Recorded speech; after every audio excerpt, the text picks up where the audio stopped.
Hey everybody. So what you just saw was me cleaning up after the Louisiana Art and Folk Fest in Columbia. Um, Most of that stuff was from just demonstrations and moving stuff out of my studio and back in. It's an entire process. I mean, it's it's messy. um, but today I'm just going to be uh, trimming some pieces on the wheel and doing some reclaimed clay in my pug mill.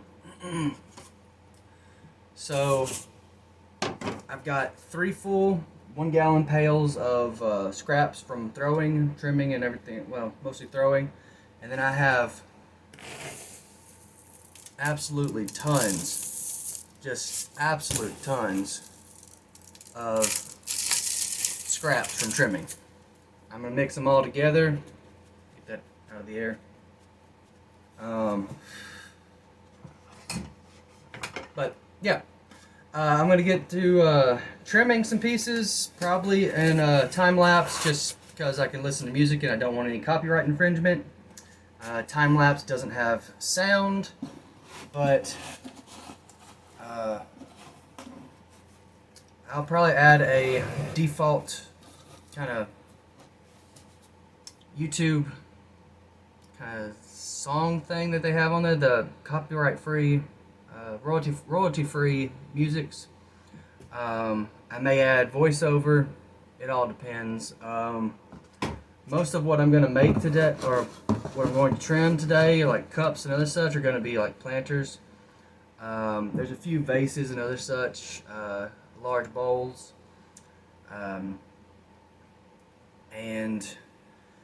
this week I should be able to get a bisque load started in my kiln. So bisque is the process of making it from clay greenware to ceramic. It's still porous, but it is a much stronger surface than your average greenware, and technically less absorbent. But I'm going to get to that in just a second here. This weekend is the Sykes Wolf Creek Fest in Sykes, Louisiana. It'll be my first time there. Hopefully it'll be good. Sorry about the darkness in here. I think my lights are struggling today. But I'm going to get to trimming some pots, and hopefully y'all will stick around. I will transition over to my pug mill and getting stuff mixed and pugged and all that. So I hope you've stuck around this long, and if so, thank you. I may or may not add voiceover. We'll see. I don't always do the best voiceovers. I know that for a fact, but yeah.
Okay, so I decided to do this one in real time. It's the last one I'm going to trim today. I've got a spoon rest still, but it's going to be trimmed off camera. It might not survive. It had a lot of clay stuck to the bat whenever I took it off, but this one. Nice, very large mixing bowl. And to do this one, I have to figure it out actually. I'm going to have to prop the rim probably. So we're going to take these off. Get the clay off of them.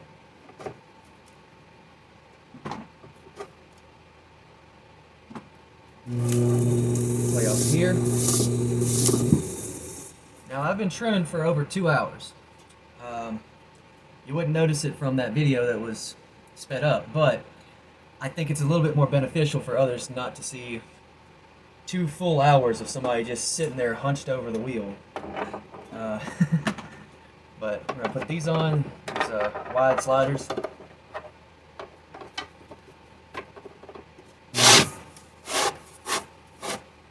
Alright, let's figure this out. I think I can pick it up. Yep, just like that.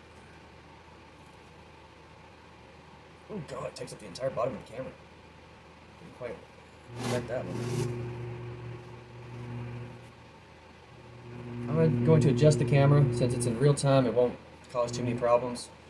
But I'm just going to make sure that this is nice and visible. Alright, it seems to be good. Alrighty. Let's get myself good. Made this one sometime last week. A week ago today. And it is only just now getting to where it is trimmable. I gotta get some of this crap off. It's what happens whenever you wire them off and then you leave them on the bats. They pretty much reattaches some of the clay that the wire doesn't. That it kind of separates, I guess. No great way to describe it, but I just scraped some of it off the bat a while ago. Come on. If you don't get this stuff off, it makes it very uneven whenever you're trying to trim.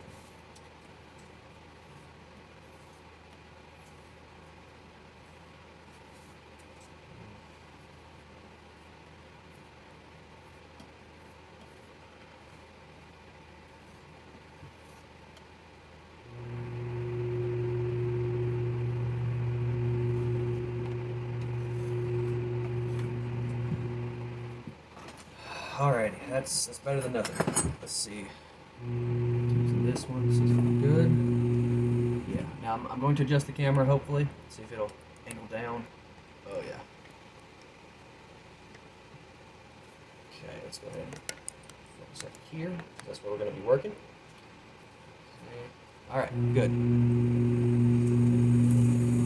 If y'all stuck around this long into the video, thank you. It, makes it feel a little bit more worthwhile to make these videos. I have several, and I do mean several, videos in the works. I just haven't had many chances to edit them and get them uploaded.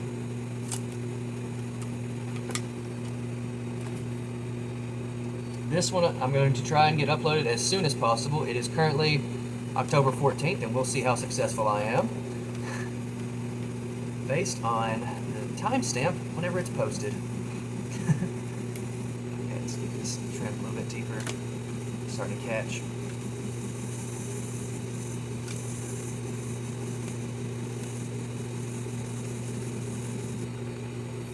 Let's start. Let's see. That looks pretty good. Pretty good. Let's do the metal rib.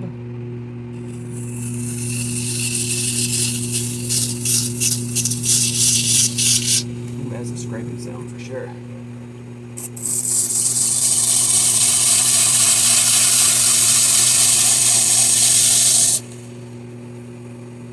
Much better.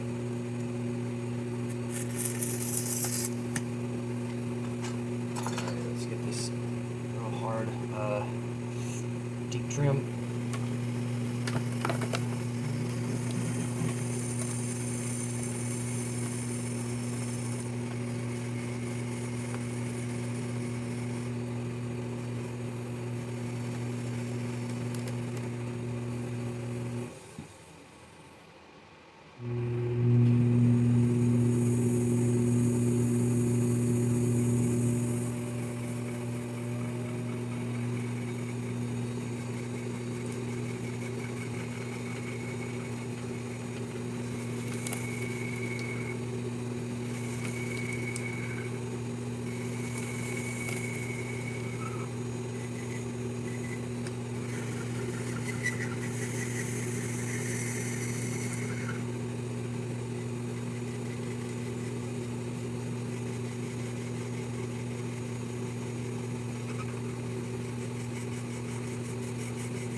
Alright, that's a good start. Still needs a lot. Still needs a lot.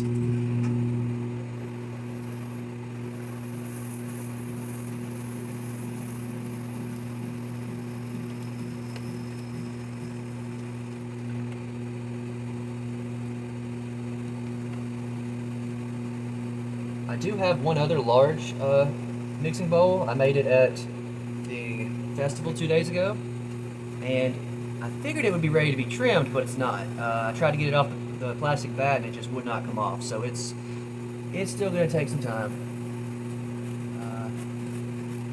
I didn't wire it off like I did most of the others.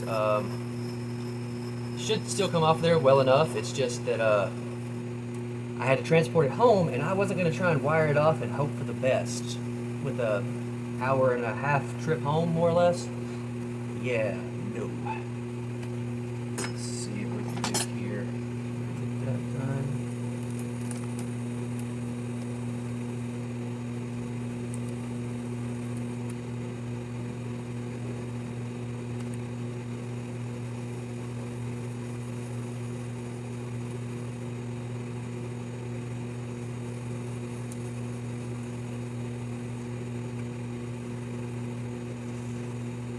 Okay. Trimmed.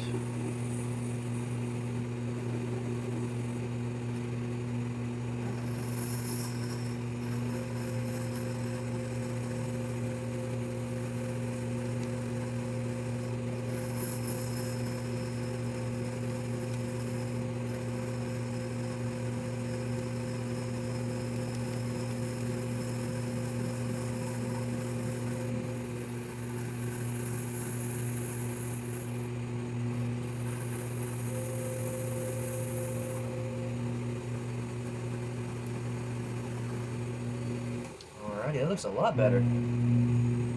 Oh yeah. Now for the actual foot. Got the foot ring so that there's kind of a glaze catch. I always do that for pretty much every pot that I make. Spoon rests and water saucers are a little more spontaneous. I might not do it, or I might. It all depends on how thick the clay is. If I feel like it needs a little bit less clay or it's too heavy, then yeah, I'll do it. But let's get to it. Let's see, this thick. Let's start right there. I think that looks pretty good. Oh yeah.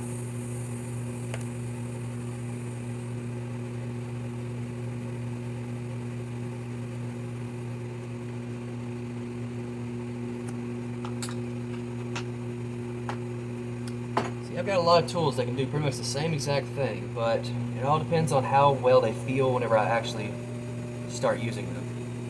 Some of them are pretty dull at this point, like parts of this one. I keep sharpening it, but then you have pieces like the ones I just finished, or the planter cups. They were very, very dry compared to most pieces. I mean, this is good. You see those nice kind of strings of clay that are coming off?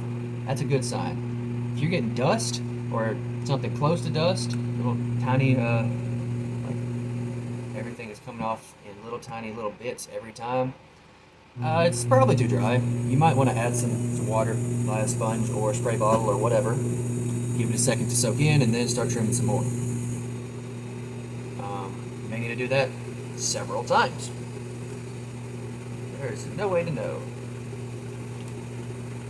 until you actually just start trimming. Some pots do have a telltale sign, like those planter cups. You can tell the tops of them were a lot drier than the bottoms, but it was a very fast video, so I can't guarantee if you actually noticed it. there's a color difference usually between wet clay and more firm or dried up clay, dried out clay. With this clay right here, this is pretty much perfect consistency right here for how damp it is and everything. The ones earlier, the tops were kind of more. Okay, here's a good example. Hopefully I don't break it. Okay, so this. Come on, thing. Good. Adjust. So this is a good example. Right here, it's very brittle, very dry. All it's going to take is that. Over here, it's a little bit more wet. I can touch it. I'm not breaking every little bit, so.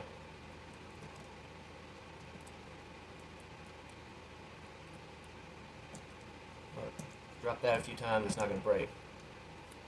Drop that once, it breaks. But yeah, it's the difference between clay that is too dry and clay that is, well, still a bit moist, a bit wet. And let's get this one nice and trimmed. Just got to keep going down, and then slowly branching out. Again, those nice strings of clay, that's a good sign. And earlier, you probably saw in the video where I was constantly stopping the wheel and kind of like tapping on the surface, kind of getting a feel for how firm it is. If it's, okay, I'll explain it like this. If I'm putting one finger here and then I apply pressure here, and I feel that with this finger, that means it's getting too thin. I need to go ahead and stop. If I don't feel any pressure at all, like I can apply more pressure. If I still don't feel anything, that's great. I can keep trimming. So if you start to feel the clay give, then you need to stop. Basically, that is the essential bit of what I just attempted to say.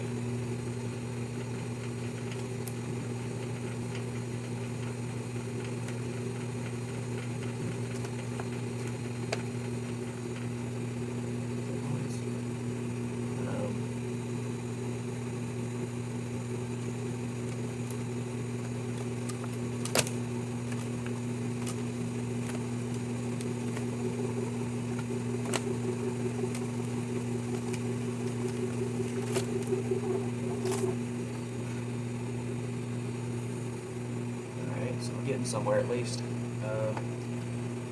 I've been going back with this, just constantly fixing up the rim because this one can't get too close to it.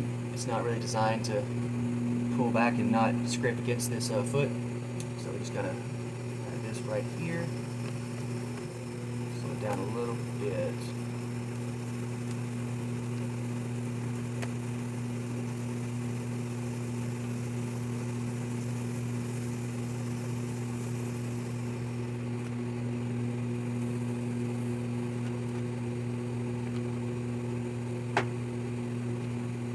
Much better over here, and we get back to doing what we were just doing. More trimming.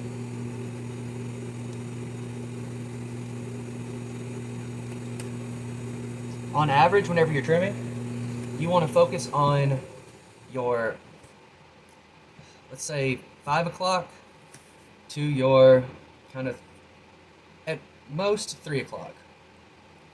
You don't want to go anywhere up here. You don't have any control. You can go a little bit further this way, but you got to be careful. It's going to start to catch your tools a little bit more. So I would avoid this area, and 100% if you're right-handed, avoid this area over here. If you're left-handed, it's the opposite. You're still going to avoid the outer areas where you're not going to mess with, and the areas away from your dominant hand. But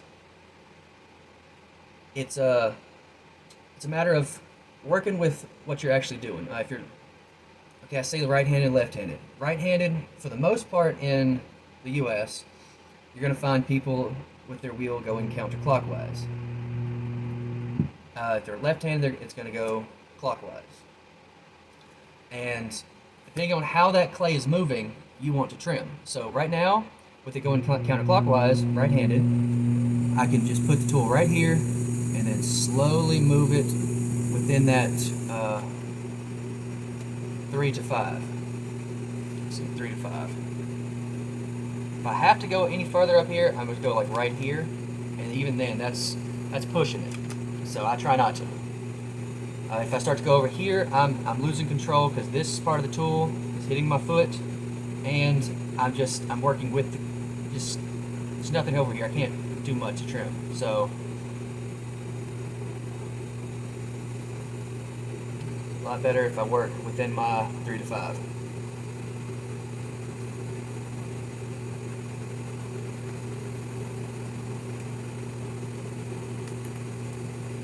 Usually don't really instruct people too much with it when it comes to trimming, but trimming is one of those things that, just like throwing, it takes practice. You can't get it right your first attempt. It takes some precision. I say that, and then the tool kind of takes away from me for a second, but still in control. Trimming's all back in here. Trimming is super messy. I've got this entire box area set up here so that it catches all the trimmings, and honestly, I need to go ahead and get them in the pug mill, get them mixed and reclaimed, because right now they are getting a little too deep in here. I mean, got at least 2.5 inches of clay trimmings. It's just potential dust in the air, and it's all reusable. You just have to mix it up with some really wet clay or some water, whatever works.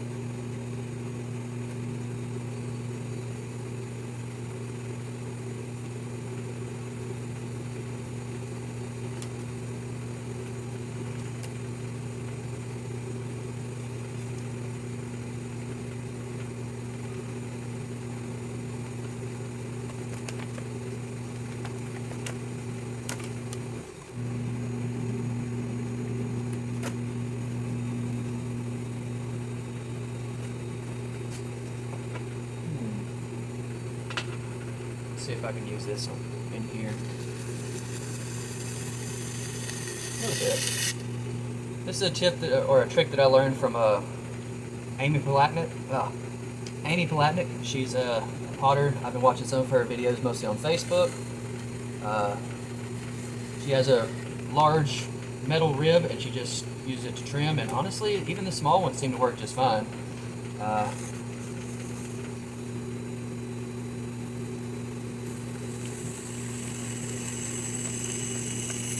As you can see, and unlike your average tools, these don't dull as easily from what I can tell. So, like every tool that I've been using, I haven't noticed this start to dull at all. And these are really easy to replace. I mean, every pottery supply store that's still in business offers these. You can find them on Amazon, cheaply made. I mean, it doesn't really matter. They work, all things considered. And there's this spot right here.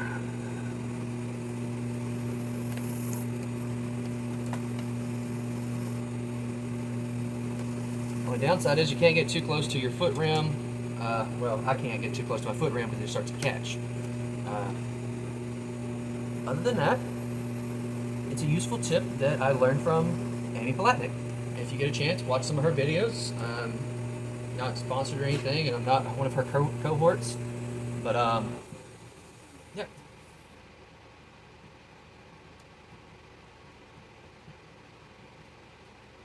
Okay, I still got quite a bit of clay there.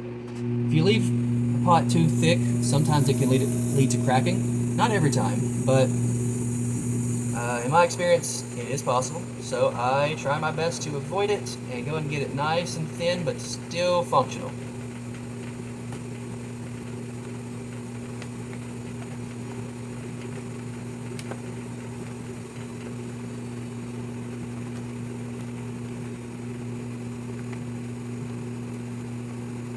Come on.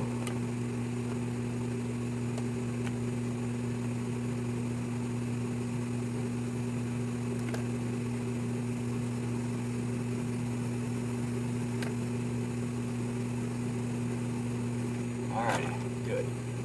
Now we're just going to do this thing at the side again. Constantly get it at the right depth. Everybody has their own way of trimming. This is started to become mine as I just adapt over time.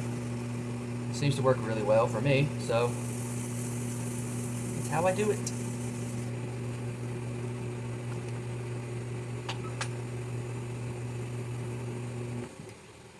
Okay, so that's another layer. Let's go ahead and get a feel to check the thickness.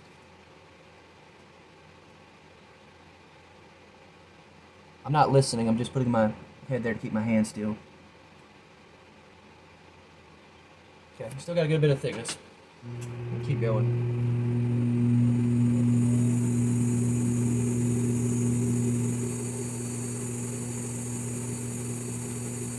You see how much clay I'm taking off each time.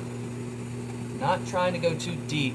I'm just trying to take off more or less a little layer of it at a time. About a millimeter, more or less.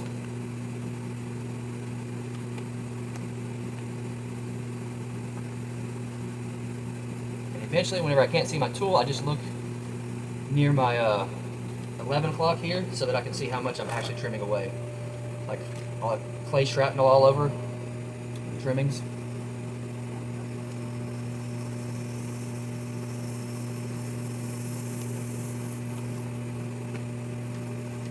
I mentioned it at the very start of the video, but I mentioned it at the start of the video, but my next event is the Sykes Wolf Creek Festival in Sykes, Louisiana. If you go on the map and search Sykes, you'll find it's the festival grounds, or fairgrounds, or whatever it is. It is labeled on the map, so it's pretty easy to find. I'll be there this weekend, October 19th. The 18th, they're going to start with some music, some entertainment, and they're going to have fish plates and such. I won't be there for that, although I would have loved to be there for that. The vendors all set up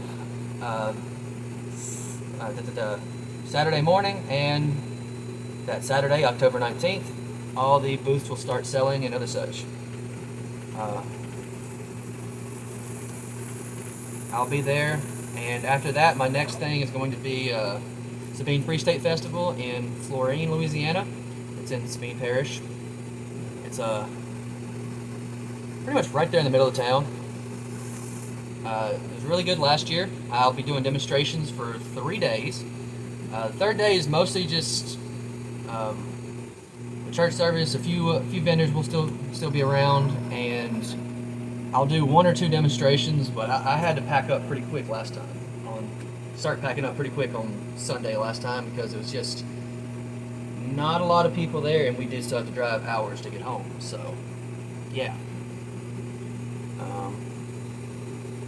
I will be there. The first day is Education Day. Gonna have a bunch of 4th graders and such show up to watch all the demonstrators, including me. I should be in the Corley cabin this year. They had me in the Corley cabin last year, and it was really nice. Sorry, you probably just heard my speakers turn off. I haven't had my music going so that I can talk through this. But, yeah. Sabine Free State Festival, that's November 1st to the 3rd. October 19th will be the Sykes Wolf Creek Fest. And then November 9th is going to be the Sugar Day Festival at the Kent Plantation House in Alexandria. Let's see, that I'm going to be doing demonstrations there as well. The only one of those that I'm not doing demos at is this next one, the Sykes Wolf Creek. Let's check this again.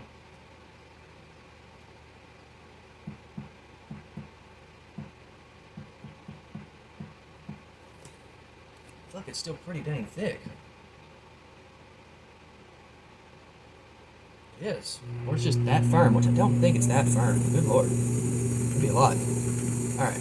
I'm going to say this is going to be the last layer of clay that I'm going to take off because it feels like it should already be there.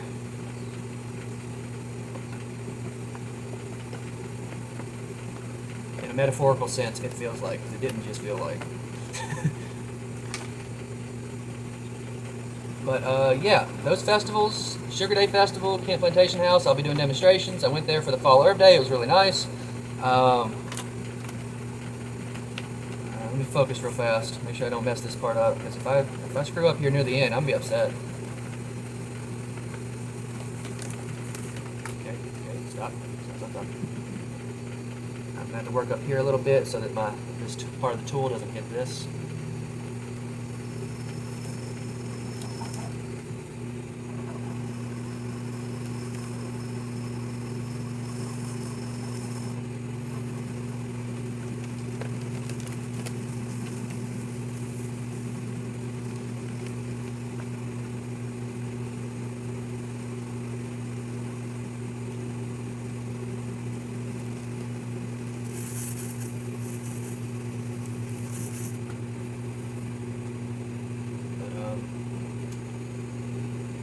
First day of the Sabine thing, I think I stopped myself for some reason.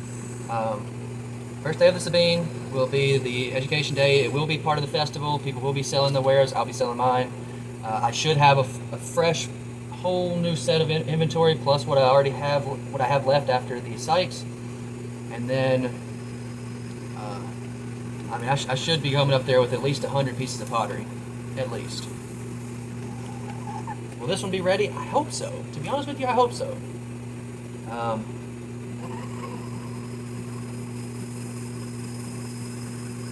Alrighty, I think that's good. That's as good as we're gonna get that.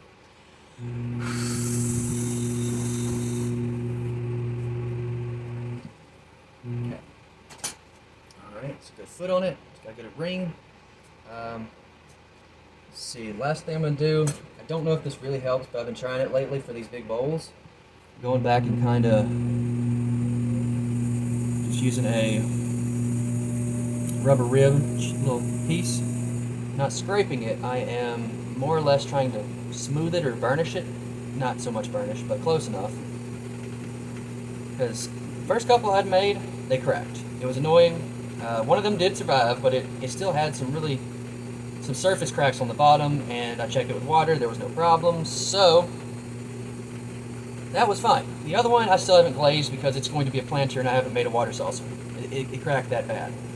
But I'm hoping that this is helping. Like just adding a little bit of burnishing, or that smoothing, burnishing, all that. Maybe it is helping, maybe it won't. I don't really know. Yet. I don't know yet.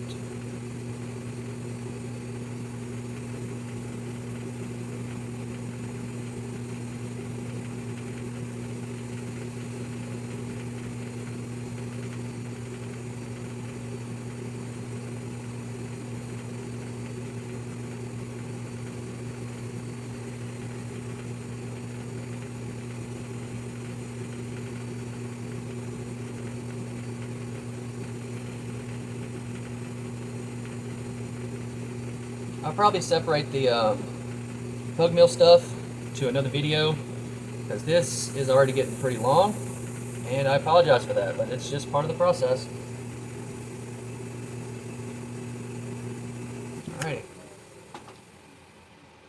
Alright, that's all of the on-camera trimming for the day, I think. Just gonna flip this over. Look at that. Nice big bowl.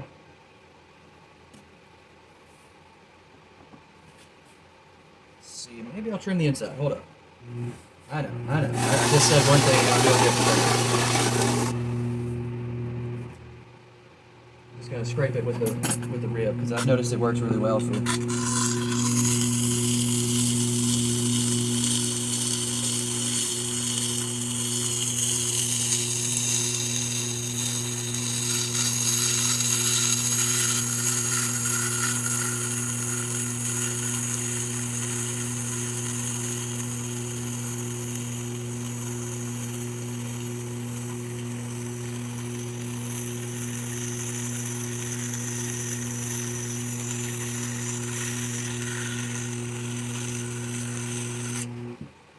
Alrighty, it's a little bit better.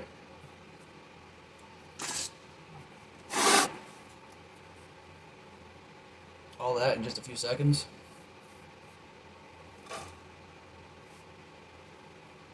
Usually you don't use brushes or brooms in a ceramic studio because of the clay dust, but at this moment this stuff is still pretty wet, so let's brush it on out of here.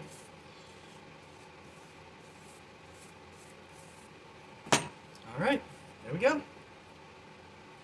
Nice large mixing bowl. Started with about 10 pounds of clay for this one, and it is considerably less than 10 pounds now. It might be around, I don't know, 5, maybe 6. It was going to be a mistake pot, but I fixed it. Alright, thanks for watching.